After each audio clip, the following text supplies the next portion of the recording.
Hello, and welcome to another episode of I Survived It. I'm your host, Khadija Phillips from Besties Media. Today we have a super special guest. Our show is about bringing hope and positivity to our audience. Right now, a lot of people are going through so much. And during these trying times, we want to bring some motivation and just a glimmer of hope by bringing you these stories of men and women who have overcome some huge obstacles, but they are making the best of it and they're making positive impact in their community. Today we have Miss Sophia Strother. Many know her as a woman who's built a multi-million-dollar brand even after a traumatic childhood. She's been featured on outlets such as Business Insider, Black Enterprise, Afro Tech, and others. But one less known story is that a few years ago, she was the victim of rape. She was kidnapped and assaulted by a man she met on a dating app. So we're going to bring her on. We're going to hear her story, and we're just going to hear how she's making it through. Hello. Welcome to the show. Hello, dear.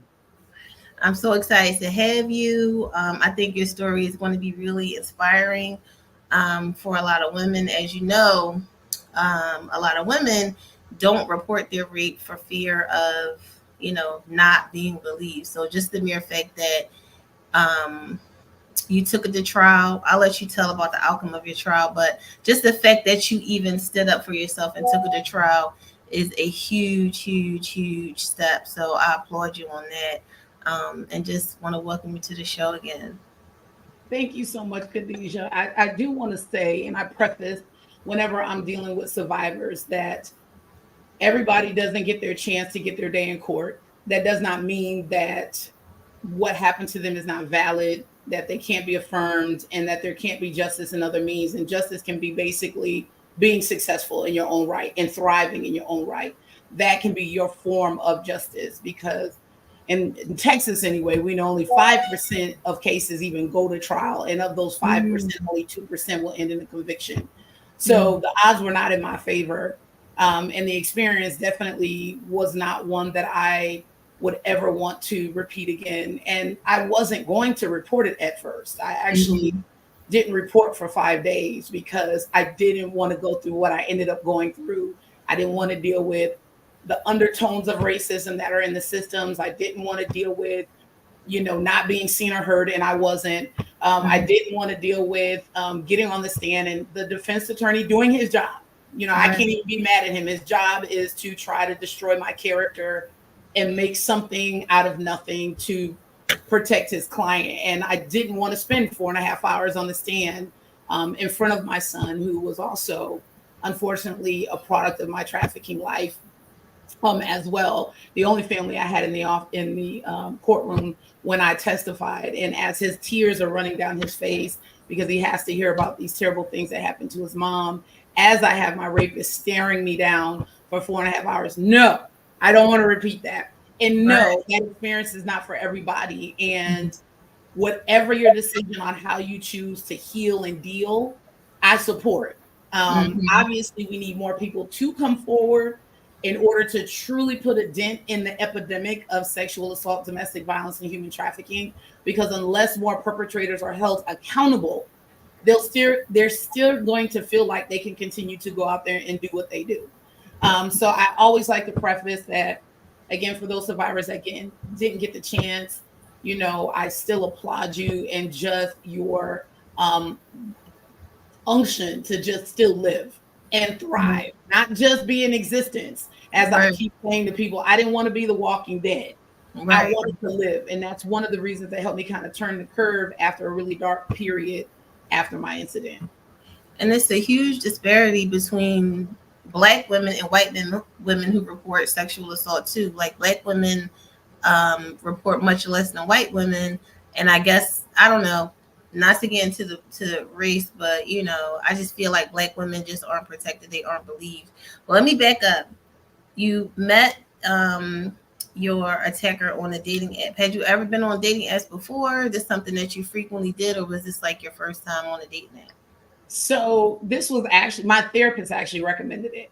Mm, Um, it I hadn't been in a relationship in several years. The last one I was in was a bit oppressive and had some other issues. And so I did not, while I was going through my healing process of getting real deal therapy, equine psychotherapy, and through a psychologist, I did not trust my own decisions because a lot of decisions I made were in a hurt place. Being exposed to sexual assault by my father at the age of 9, and then my mom trafficking me from 13 to 15. Once I came out of those severe times of sexual violence, a lot of my decisions I made led into domestic violent relationships, other occurrences where I had to, as I say, I really did not see my value for years. So going into this space where I finally was free at 36, I wasn't trying to get back in relationships. But around 39, as I'm in a therapy session, my therapist was like, hey, why don't you try online dating? Because you travel so much Mm-hmm. with speaking, you don't get a chance to meet people. And I'm in Austin, Texas. And in Austin, Texas, it's not a large population of the Black community. We're here, but you got to seek us out. Like it's Mm-hmm. under 5%, I believe, of the population of Austin. And so I could literally go days and not see a Black man. So you were So already speaking out about sexual assault because of what happened to you as a child. oh, yes. I've been a very stark advocate against sexual assault and domestic violence. I didn't come out as a human trafficking survivor until I was about 36, primarily because I didn't see my mom as my pimp. When I was younger, and this is a lot of, I love to quote Harriet Tubman, and I'm paraphrasing. She said, I would have saved so many more slaves if they only knew they were slaves. My interpretation of a pimp was Bishop Don Juan. They on the Right, corner, they got their prostitutes or quote unquote they hoes on the corner, right, bring me my money. I right. didn't see my mom as my pimp. In hindsight, she did groom me and she did make me do things in order to secure funds for her drug habit and to pay the bills. But I thought this was sex for survival. So for me, I just lied about all of it because I was too embarrassed and ashamed that I had to do the things I had to do to take care of my family at 13, 14, and 15 while I'm in high school. So no, I didn't come out as being trafficked until 36. And I was like, you know what? This is my truth. My mom was still alive at the time. She just passed away last year. But I can't keep protecting her based on my truth. Um, Right. and so, yes, I was already speaking and training and talking up, trying to really help people to see their value, even though I didn't even know mine. It's funny how I was really quick to try to help save everybody else and couldn't save my own self. It's something that we as survivors typically do. We got this fix a bear spirit. We want to fix everybody up, get them off. I said I used to have it for men. Fix a bear spirit. I fix them all up, get them ready for sale after I didn't invested all of this time, energy, resources, and he gone. But in all actuality, what I was realizing, I was trying to fix everybody else because I still really needed to be fixed. And I thought, if I fix you and touch you, maybe you'll turn around and reciprocate and pour into me. And I had to realize through some therapy that enough is enough. Like I Mm-hmm. can't keep saving everybody else and I'm steady drowning. And that's when I started to really stop to like, okay, I need to start really seeing my own value. Okay, so wow. Okay, so your therapist recommended that you go on this dating app. So you get on a dating app, and then what happened? So this particular app was Facebook. So, and I Mm. remember it because Bridgerton, and this was a part of my trial. Go figure that. I don't know how we get there, but that's how desperate my rapist was. But Bridgerton had just came out, and I remember it distinctly because um, Facebook had just dropped their dating app. So it Right. was a part of Facebook. And so you could also join the dating app, and it made it to where you could, potentially get matched with individuals that weren't a part of your friend base, which I wanted to make sure that that was the case. And so at first, and I was only on there 1 week. Like literally, this all happened between first getting on the app, meeting this individual, seeing this individual, and being attacked by this individual happened in 1 week. And it was somebody that I wasn't even physically attracted to. He was one of the ones in my pipeline. And I was actually impressed at first because everybody that Facebook matched me with were like engineers, veterans, accountants, lawyers. So I was like, oh, okay, well, I might could meet some professional people in my area. And so this particular individual, his picture wasn't all that great, but he was local. And so he was like, hey, you want to go to dinner in one of the towns that we're by? And I was like, sure, it's not no biggie. So we actually went to dinner the night before my attack around 7:30. Had a great time at dinner. I had already reserved in myself that it wasn't going to be anything more because I wasn't physically attracted to him, but he was a nice guy. So I was like, okay, well, maybe we can shoot pool, watch game every now and again. Cool. And so my guard was completely down with him because there wasn't going to be anything else for me. But in his mind, and again, I need to look at culture too. He's Nigerian. He wasn't here legally, come to find out after the fact. But maybe culturally he just felt like, my niceness meant more than that. I don't know, but I've concluded that I can't blame myself for the fact that he had no self-control, because I know I was very adamant about my boundaries and where I stood as far as us. That reminds me of the trend that's going around now, where women are saying they'd rather be stuck in the woods with a bear than a man, and the men are so angry about it, which is actually proving the point. Like you can't, not taking no for an answer. It's like, well, I'd rather be stuck in the woods with a bear too. Nobody asked you, sir. So it's like, it's just a weird thing to say. So, I want to talk about the trial because I read what happened. So I'll let you tell it. Yeah. So there was just so many times where between the judge, the previous prosecution, and local law enforcement, where I just was not seeing her. Like it's amazing how a man that is alleged to be a rapist, that's not even here legally, that come to find out was also a convicted felon by the federal government, because he was 2 years before me was convicted of being a part of a 7-person money laundering Nigerian ring out of Houston, and got 8.5 years in the federal government, but they let him out in 2 because he was an asset for the government. But we fast forward, the judge in my trial knew all of this nuance.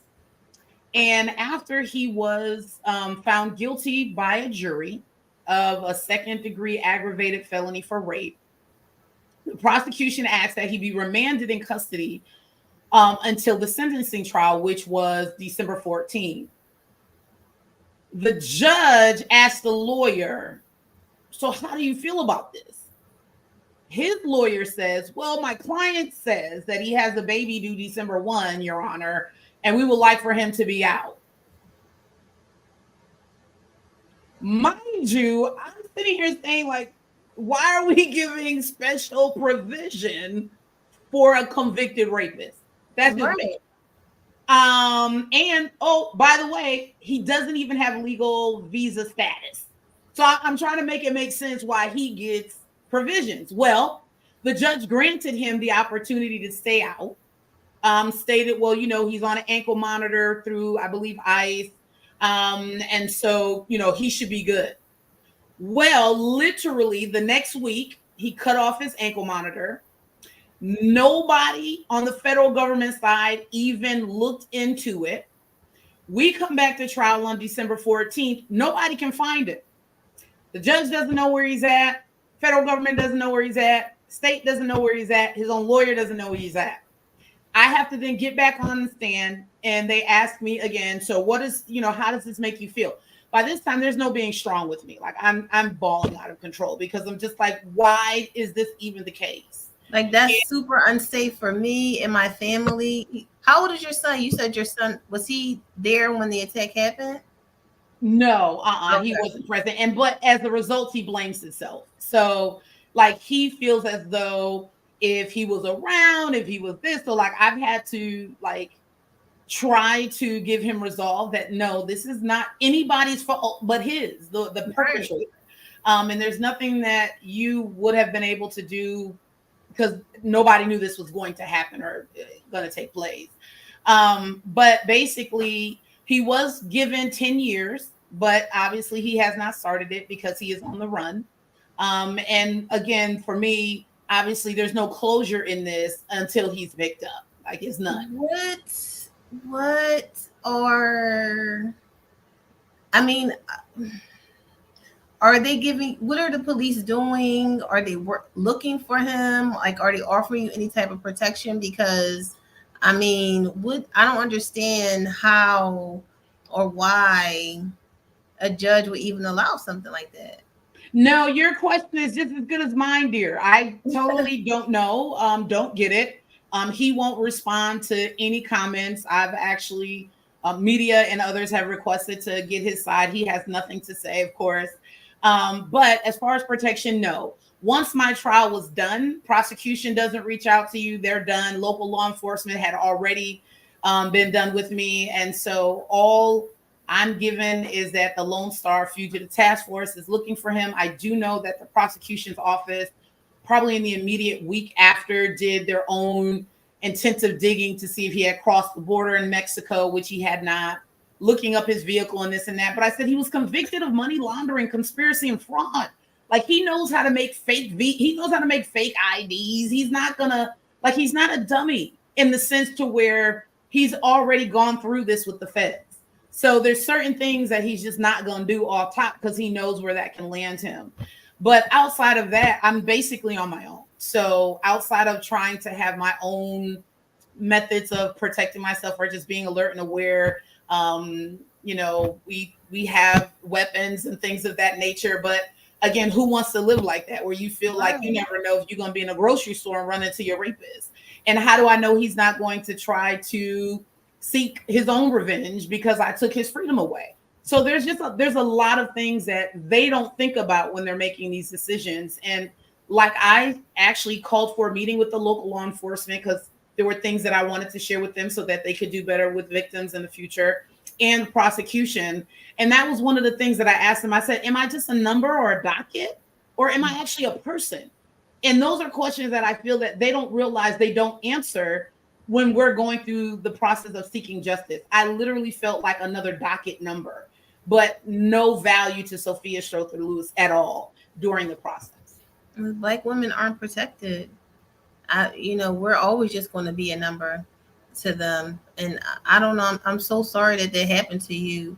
Like, what is it like trying to cope while even during the trial, coping while going through the trial, trying, I guess, going through therapy, just trying to get back to who you were before that. You had already experienced some trauma, and to be an activist already speaking out about, SA, and now here it is again, it's happening to you. How did you manage to cope during the trial and now on the back end of it? Since real talk, the last 2.5 years have been somewhat of a blur. I feel and attribute my only means of having a sane mind is my spirituality and my faith in God. Because I went into a really, really dark place and actually walked away from church for a little bit as far as going into the building because I couldn't front and lie anymore. I actually did an apology in December about I've been lying for the last 2 years. You go in church and everybody asks, "Hey sis, how you doing?"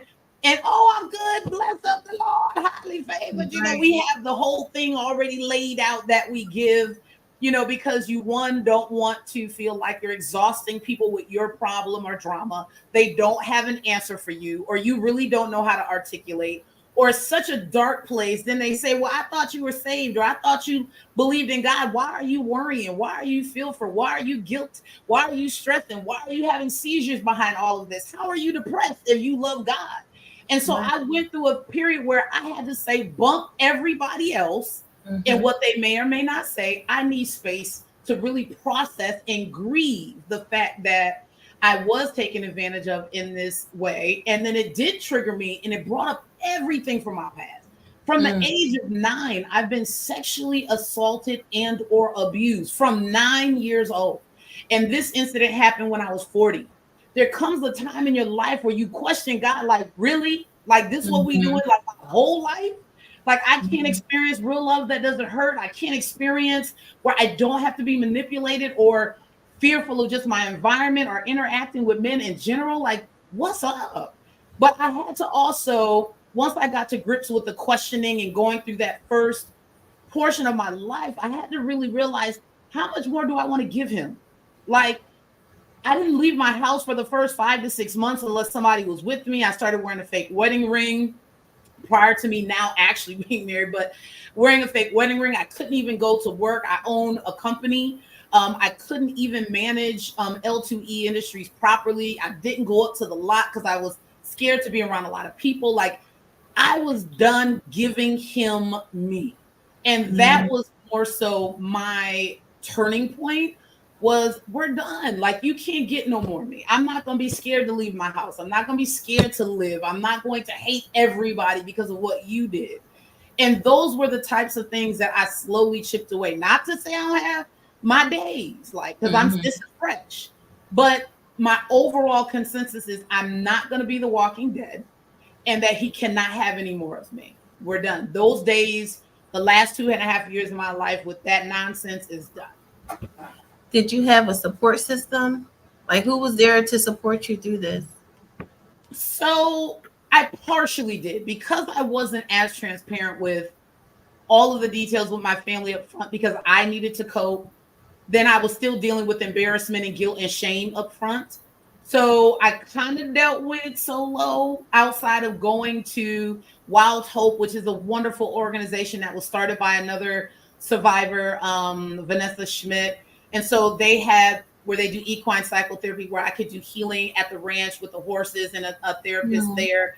And then I had Cheryl Alexander, who was also my therapist in Round Rock, who has been there for me since I was 36, that I went on and off with when I needed her. So I counted on that until I slowly but surely started opening up to other family and friends of the depths of how much it was really affecting me. People just knew I was more sickly than normal, because I deal with this stress caused a lot of seizures, and caused me to be more of an introvert than I was before. So Mhm. they knew something wasn't right. They knew obviously it was affecting me, but we as Black women also have this gotta be strong syndrome, like Yeah. this nonsense that we gotta wear masks. Like, we Mhm. can handle everything. It comes from our historical connection with slavery, and women had no choice. Our men Mhm. were taken away from us. And so we had to kind of be the ones to be strong and man up, quote unquote. And that's covered even now. What happens in this house stays in this house. You don't want everybody to know your business, because everybody that's clapping and liking your posts aren't always for you. There's a lot of haters that follow you too. So I was really guarded at first, because I did not want people to think maybe like it was a pity ploy, or feel like I could not do other jobs or function in certain capacities because this happened to me. So Yeah. I waited a while before I got my main support system. And then one in 2023, after my mom and stepfather died in a fire, I was like, bump this. I need help. Like, I Yeah. started to realize I can't expect people to be there for me if they don't know I need them. Because Right. sometimes we get upset. Why you ain't called when I was going through, and you didn't offer X, Y, and Z. Well, did she know to call? Did he know to call? Did you let people know that you need them? You can't hold people accountable for what you don't say, because we can't Right. read minds. So I started to reach out probably spring of Mhm. last year to people, say, hey, I need prayer. Hey, call me. Hey, let's go do lunch. Like, let's get coffee, because I needed to get out of this isolation bubble, because I was slowly dying on the inside and the outside. Yeah. I believe that the trauma is passed down through bloodlines, DNA, and just different things that we do as Black women, like you mentioned. The notion that we have to always be strong. I think that's called epigenetics. It is. When I was actually going to study that. At that was my wow, that you said that. That was actually my main thesis that I was going to work on for my dissertation, about how trauma is passed down based on race, and Mhm. things of that nature, for my doctoral. It's so very true and evident. That's why we Mhm. also have health disparities now as well. Coming out the womb, we have Mhm. issues that we have to contend with and really be mindful of, as opposed to other cultures. And it's on both sides. I feel like Other races have, it may not be trauma passed down, but just different ways that they react and interact with us based off of what how they're taking it back to slavery, how they behave basically, and that's why they interact with us the way that they do. Um, but so getting back to your story, I mean, there's just so much to unpack there. Like, did you ever get have a relationship with your mother as an adult before she passed?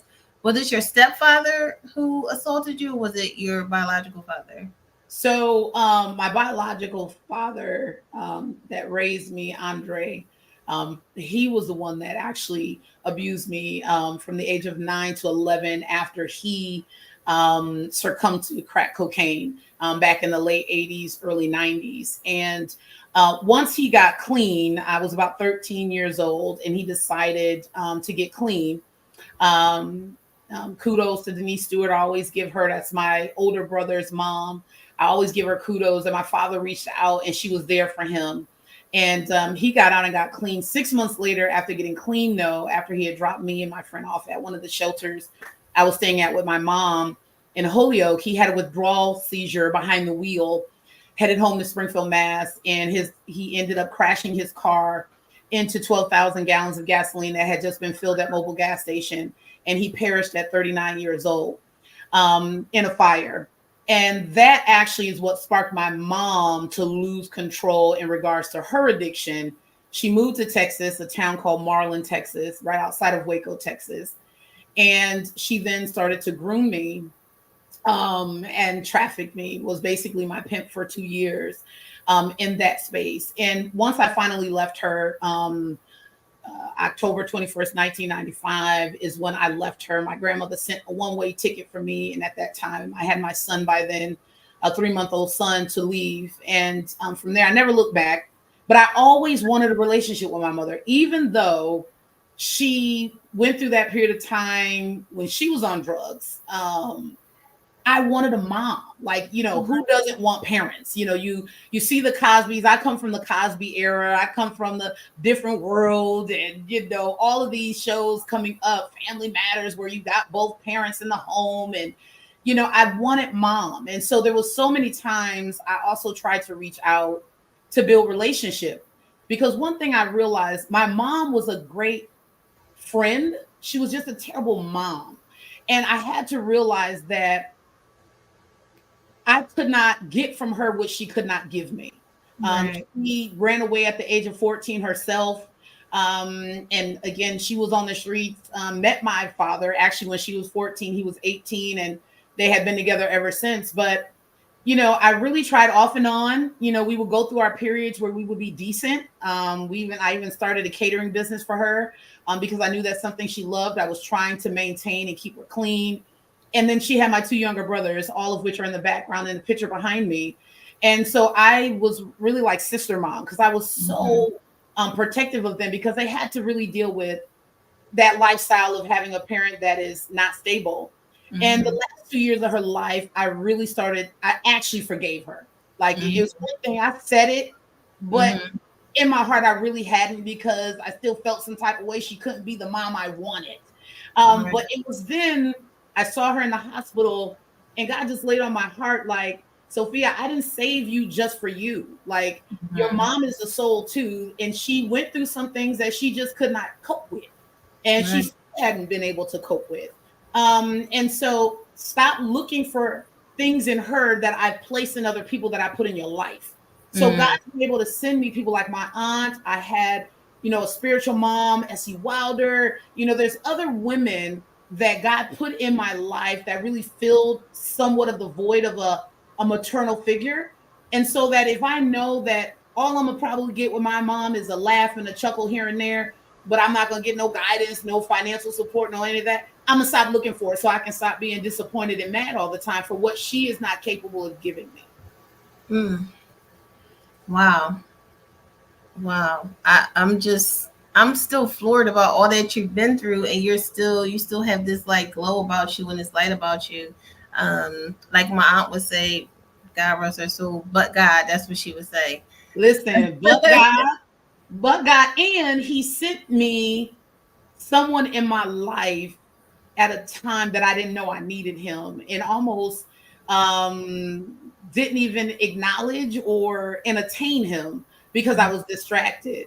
But I'm so Mhm. glad that God allowed me to soften my heart and open myself up to my current husband, Javi, because he really showed me that real love doesn't hurt, and that I don't have to compromise my values. I don't have to lower my standards, that I can have somebody take all of me, the good, bad, and the ugly, and love on me in a healthy way. This is my first healthy relationship. Mhm. Everything I had prior to that was dysfunctional or toxic, to where actually when I first started dealing with my husband now, I almost pushed him away because I was like, no, no, this too good to be true. It's not gonna last. It gotta be an ulterior motive, something ain't right. Yeah. But like I said, that also was my saving grace. And I was very clear, he can't heal me. My Mhm. husband cannot do that for me. That is the journey I have to embark on. However, he allows me to have the resiliency in this world to know that everything that happened to me was not bad. Like, God Right. has blessed me with some very positive things, and this is one of them, that to where I can experience a man that's not trying to use me, abuse me, or take advantage of me. How long have you been married? Almost 2 years. Okay. Almost 2 years now. Yeah. Well, it's still newlywed, so congratulations on the wedding. Thank you. And I love that you were able. It seems like you cried out to God and He answered you. So I Oh love yeah. that. On many occasions, because Mhm. even after my trial in December, I'm not one to commit suicide. I will not. Mhm. Um, just my spiritual convictions alone. Not to say I hadn't tried when I was younger. I got still the evidence to prove it. But Mhm. as an adult, I had said to God, if you're done with me, take me. I'm good. Like Yeah. I had just, I most people had said when my trial, well, you won your trial. You ought to be happy. You need to move forward. Like, did I really win? Right. Like, is it a win to have somebody strip you down time and time again in systems, clawing your skin, your bare skin? That's how I felt. Like I was constantly being clawed, that I was in front of an audience completely naked, time and time again, and still no true justice at the end of the Mhm. day because he's still out there. No, I don't feel like I can just move on. I still have some things that I have to deal with and grapple with. But like I said, it really was, I got mad. I got mad. Like I was sick of just laying down for it. Like I have a local bishop that I have here. His name is Shelton Rhodes. And I love him to death. I love him to death. And I remember calling him and I said, look, I know you got a house, a cabin out, somewhere. I need some days. I need respite. Mhm. And my daughter came with me. She's a doll. She came with me so that we could get a couple of days away. And while I Right. was away, I was like, look at me running. I'm Mhm. running from my own life. I can't even, stomach my own life. And I'm blessed. Like, I'm in articles, I'm in television, I'm doing all of this, but I still had no piece of healing. And that's why I tell Mhm. people money is not everything. Don't get it twisted. Mhm. You can have some money, as we see with millionaires and celebrities that still die by suicide. There's still no peace. You still got to have Right. some peace in the midst of that. And again, for me, I was just like, I'm not running anymore. I can't run from how I feel. It's not fair that I feel like this. And I know I'm more than this. And like I said, I just had to get fed up. I was just done. I was done being depressed. I was sick of, I'm in a new marriage, and Mhm. obviously my trial and my emotions can affect my husband. And I was Right. like, man, I can't lose. I'm not gonna lose this because I just can't get it Right. together. Like, come on, Sophia, let's get it together. That's when you start talking to yourself and being like, look, now enough. You didn't Right. cry, you didn't have your days, you might have some more, but you can't wallow in this mess. You can't do it. Mhm. And that's kind of like I said, the talking to myself, like that's what I needed at that time to like get out of this. So if we get out this bed, get dressed, get your hair done, get your nails done, Yeah. get something so you can feel good about yourself today. And we'll worry about tomorrow. So how do you feel about everything that you're seeing in the media? The whole Diddy situation. We were talking about Harvey Weinstein and his rape conviction reversal. Honey, that Harvey Weinstein is just, when I saw the reversal, and the reversal is based on the fact that other women that he raped or sexually harassed testified at the trial. And so they said, the judge is like, well, that might have given the jury an unbiased opinion. Um, Even without their testimony, I think we would have drew the same conclusion that he's a pervert. I Right. don't know. That's just me. I don't think you needed that one or two victims' testimony to just, it was the nail in the coffin. I think jurors are smart enough to understand a serial perpetrator. Mm-hmm. So the fact that you reversed the entire conviction based on that, you now have to put that victim, if they choose to go through it, which I know after what I just went through, I don't want to be on a stand again. Mm-hmm. Um, so now they have to go through it. Now you've just basically invalidated the other two victims, which obviously he took advantage of them, and then we've wasted taxpayers' time and money. Like, it's just, it's a mess. But because he has the money to have the lawyers to put these appeals forward, again, that privilege of money, then we're here. So it's like now you're going to have other victims like, I'm good, I'm not coming forward, especially Right. against someone powerful. Why would I put myself through it? Because they're going to do a victim shaming campaign. It's a part of the MO. That's what they have to do when you have some money. So they're going to do that. Who wants to deal with that? Who wants, like, I didn't want to deal with my case. Like, I told myself, I apologized to people I told they needed to go and press charges because I Mm-hmm. didn't know what I was asking people to get themselves into until now I've just went through it. Mm-hmm. So it's a travesty in the sense to where it seems like it's this ever evolving door of people with money. Mm-hmm. Like, you think of Kraft, who owns the Patriots. You know, a lot, they don't talk about it anymore, but he was caught up in a human trafficking sting. Like, he was going down to this like piss poor strip mall that obviously a billionaire doesn't need to go to, getting happy endings. And because of who he is and the money that he has, he got a slap on the wrist, he got it hushed up. Nothing happened to him in the league of the NFL. No sponsors pulled away from him at all. He continues to have money, his new fiance, wife, whatever, and we've just gone on. It's a blip in history. So, like, we see this time and time again, and Diddy is really R. Kelly all over again.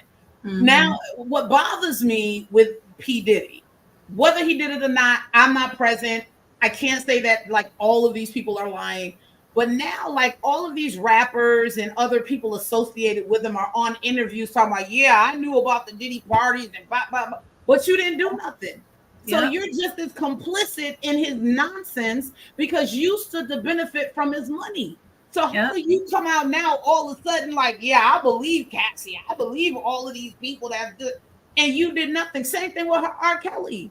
He had an entourage around him that made it possible. R. Kelly alone did not do everything. He had to have a support group, just like Diddy, to be able to do what he did. And again, we're not talking about the other people that helped R. Kelly, are we? No, because R. Kelly is the main target. But what about the people that helped him? Same thing with Diddy. What about all these other people around him? Like, yeah, I knew what was going on, but I didn't say anything. Yep. Think So about it. you're part of the reason so many women were victimized because you didn't say anything. You sat Yes, around it keep because you were down. worried about the bag, the money. Exactly. Everybody trying to get that money. So we gonna tiptoe around all of these perpetrators, perverts, and predators because we need the money. Yeah. So you have a symposium coming up to shed some, to give some light and some hope to, some survivors out there, some people that are trying to cope. Tell us about the symposium. Yes. So a part of the healing process for me, God really dropped on me learning to exhale. It's a restoration philosophy. It's a three part that allows me to be able to help people kind of stop where they are to catch their breath. Whole lot going on. Sis, stop. Just Mm-hmm. stop for a second. Let's assess where you at. Because I say the mind matters, but the mouth can disrupt. And it's all about, again, having the power of life and death in your own tongue. Sometimes you got to speak yourself out of some things even before you even see it happening. Stop saying, oh, my nerves bad. Stop saying, I'm crazy. Stop saying I'm a little off or this, because you start speaking that into your environment, your atmosphere, and you believe that. And now that's what you become. I'm Mm-hmm. not crazy. I'm not off. I'm no longer depressed. Like, you got to start speaking those things so that you can start really embracing what you're saying. But then also, as you're speaking and you're taking stock, you need to start planning these things. Who's in your atmosphere? I call them a Fab Five. Your friends, your finances, your future, your family, and your faith. All of those things affect you. And so, with you knowing that all of those things affect you, how are you encompassed? Do you have family that's toxic that you still rocking with? It's okay to let family go. Just because you were born in it doesn't mean you have to stick to it. And my whole thing is, yes, I can love you, but I can love you from a distance. If you're not trying to do something with yourself, and that includes friends, if you're not trying to do anything, if you're always negative, you always broke, you always got a drum, I'm good. I'm shedding folks. These last 2.5 years, I didn't shed so many folks, blood and friends. Like, I don't have time anymore because life, one, is too short, and I've been through too much. And then when it comes to your faith, what's keeping you grounded? You got to have something that is keeping you grounded to keep your mind. So when you don't have the strength to endure, that's when that faith kicks in, because you now have the lived experience to say, I have a relationship that I know in the past when I was going through this, God came through, or this came through, this happened. And so I have the experience now to know that these things will keep me. And then when it comes to your finances, where are you at? You can't be perpetually broke. There's no such thing. Having a poverty mindset will keep you there. You can't keep saying, well, I can't do this, I don't have an education. I know a lot of people that dropped out of college, Steve Jobs and several others, and they still were able to do it. You have to have the ambition, the mindset, and be able to put yourself with the right people in the networking of people. That's so profound. So at this symposium, what we do is we merge those essence about introspective looking. Who are you? How do you think through the Enneagram? Also begin getting a toll of your mental, dealing with your financial. So I've been a consultant, a financial consultant and tax preparer for a couple decades now. I have CPAs and others that are in the industry, financial planners that I invite to come. But let's talk about building your financial house. My coach Henry Lincoln says it the best: making sure you have your affairs in order, living trust, wills, succession plans, all of those good things. And then on the second day, then we deal with how do you change the narrative. So then I've partnered with Q and Coda Films. I've also partnered with Magnolia Creative Waco and the Waco Faith and Film Festival, Family and Faith, Film Festival, to where we do a workshop the whole day that's based on acting 101, screenwriting, filmmaking. So now we can give you a trade where you can change your own narrative for yourself. That was a healing for me. Or if you want to go into that industry, now you have another skill set and a start where you can start on that realm of performing arts, filmmaking, again, commercials, writing your own book, whatever that looks like for you, so we can incorporate that into a healing process. So this just allows people to get like a holistic approach of mind, body, soul, and home, because having that home life, have some peace in it, is vitally, vitally important. And how do they find the information for the symposium? Yeah, so they can reach out to me on my website, sophiastrother.com. So that's SOPHIA. Strother is STROTHER, as you see on your screen.com. Or they can hit me up on Facebook, Sophia Strother Lewis, or on Instagram. I'm also on Instagram at Sophia _ not currency, or _ Sophia's back. Either one of those, you are able to reach out to me directly and get more information. We're looking to host one in July and in August. If you would like to partner, if you would like to sponsor, if you would like to be a vendor and exhibitor set up because you have resources that we can utilize, please make sure you hit me up. We're also going to be partnering with Church of God in Christ and hosting some portion of that symposium during their convocation, where they typically have a few thousand that come out as well in Waco, Texas. Well, it was a pleasure speaking with you. I wish you all the best on your symposium, and just everything that you're working on. Hopefully we can stay in touch. Yes. Yeah, you're a great resource for so many women. I love what you're doing with the symposium. I think that's really dope, especially the aspect of giving somebody a different trade, just something else to, like you said, heal themselves, and maybe just give them something else to do with their life. So we don't. A lot of the reasons that you listed are reasons that people find themselves depressed, and finances is a big one. So I love that you give people a way to make money to get themselves out of the situation that they're in. Make sure you check her out on her website. Any last words? Any Yes. party motivation? I do.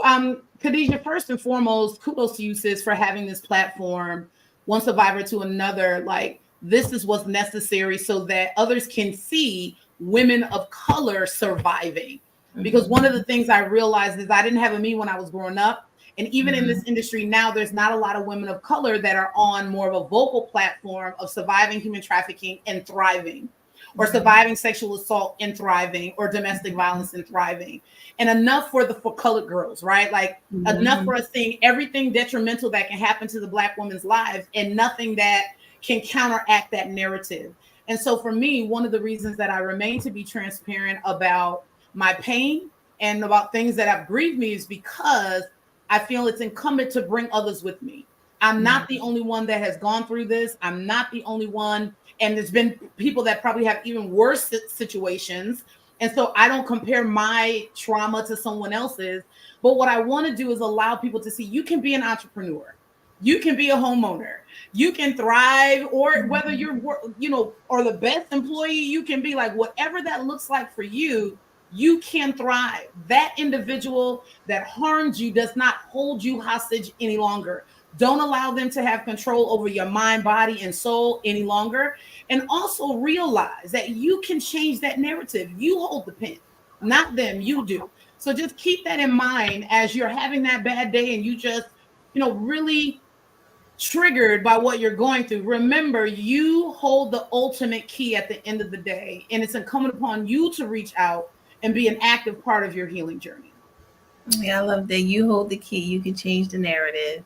Yes. Have a great evening, everyone. Thanks for watching.